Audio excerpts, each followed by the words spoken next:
Playas, how you doing? Welcome back to Playas Guide. This is the long-awaited return of the retro gaming news.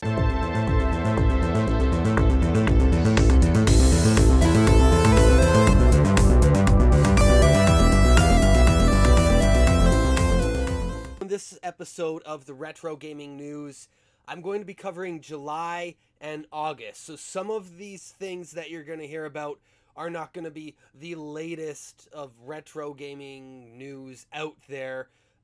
You may have already heard of it. But the thing is the retro gaming news has been a little bit tricky for me because with everything going on in the world with COVID-19 that you know about, things have really slowed right down, including a lot of the retro stuff. So what I might be doing, unless September is a busy month, which it could be, I'll probably be doing more of these doubling up. So it might be like a September, October, but you'll still get your monthly updates of what's going on because maybe there's something that you missed. And, obviously, if you're a subscriber of this channel, which you should be, you're probably interested in retro games or video game collecting because that's the focus here on Playas Guide. And on Playas Guide on Twitch, which you should also be following over there too. So, to start things off, to get right into it, Battletoads is out now on the Xbox One, and you know what?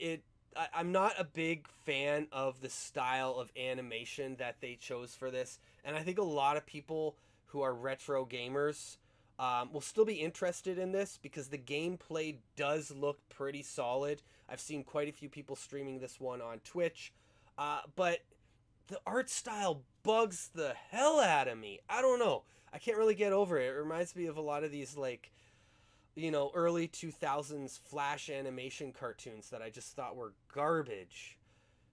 Spaced Raft is a new NES homebrew that was recently launched on Kickstarter and funded. It is based around a Wisconsin indie band. I don't know too much about the band, but here's some clips of the homebrew that you could take a look at. It looks like it has some RPG elements, and there's a stage in there that you might have seen that kind of reminds me of the Ghostbusters 2 on the NES, where you're driving with Ecto 1 down the street. It looks like a pretty good homebrew. I don't know the relevance of the band to the NES homebrew scene, but it is a neat concept. And so that is done, big funded on Kickstarter, so I don't know if you'll be able to get a copy or not if you didn't back it. Another thing that I'm sure everyone has heard about, but it wouldn't be the retro gaming news without talking about the Lego NES. Now, this is a little bit pricey, but I mean, Lego is generally expensive in general.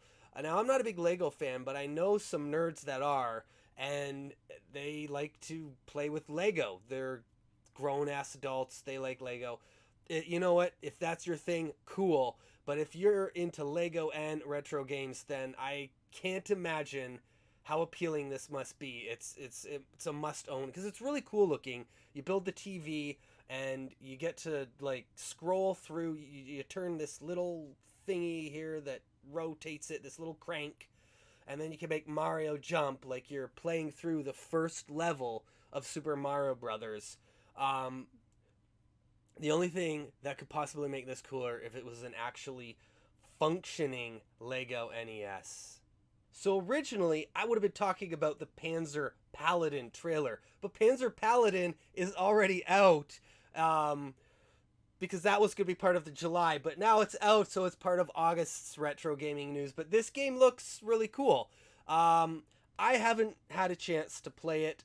As far as I know, it's just on the Switch right now, but I know some people that did. D-Pad Danny used to stream on Playas Guide. I believe he did stream the game, and it looks really cool. So if you're into games like The Messenger or Shovel Knight or a lot of those throwback style games, then Panzer Paladin is something that I know I'm going to like, and I'm sure you will too.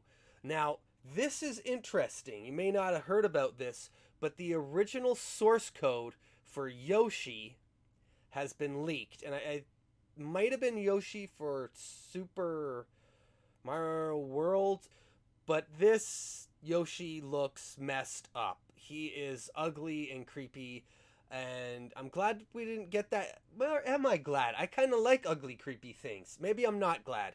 This Yoshi's kind of cool. So there's a rumor that there will be a new Wonder Boy game released in 2021 on the Switch, and this Wonder Boy game is apparently going to have many members of the original team that made the original series on the Sega Master System. Another homebrew game for the Game Boy was just funded on Kickstarter, and that is Where's My Body? Now, this is a game you play as a wandering hand. I guess you're looking for your body. You look sort of like Thing from the Addams Family, and you're looking for your body, and it looks like there might be a little bit of platforming and some puzzle solving and problem solving, and a lot of this is done through different conversation RPG style elements in order to do this. I imagine there might be an item or two. I'm not really sure. All I can tell you is what I've seen from the trailer that I'm playing here for you now. There are rumors floating around that Netflix is working on a Beyond Good and Evil series for Netflix, like sort of like you saw with The Witcher. They're looking to do something like that with Beyond Good and Evil, and it's possibly in the works. Like they're maybe writing some scripts and trying to work things out. I can't tell you where that's at, but if you are subscribed to the channel, you can be sure I'm going to update you guys on this, because this is the game that I'm currently working my way through on Twitch, and I really like the game. I think it's a lot of fun. But come on, we need Beyond Good and Evil too. Where is that game? You know, we're going to get a Netflix, maybe the Netflix series is going to lead into it and then really hype it up. I got my fingers crossed. Let's hope so. Intellivision Amico has an Earthworm Jim game coming out for it, a brand new Earthworm Jim game. You never thought you'd see Earthworm Jim again until now, and it's coming out on an Intellivision console in 2020. What is going on with the world right now? I don't know. This game actually looks pretty solid. It like, from what we've seen, some screenshots and a tiny bit of gameplay that you could see right here. I got it playing for you.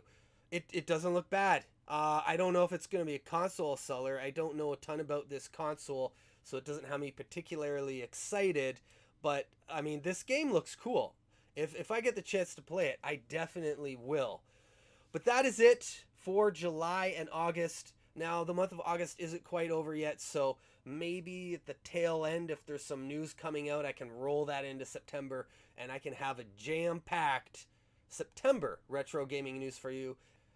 So if you're interested in that, remember to do all those things that I told you to do so many times already, like liking and comment and subscribing to the channel, because this is Playas Guide. This is retro gaming. Keep it retro.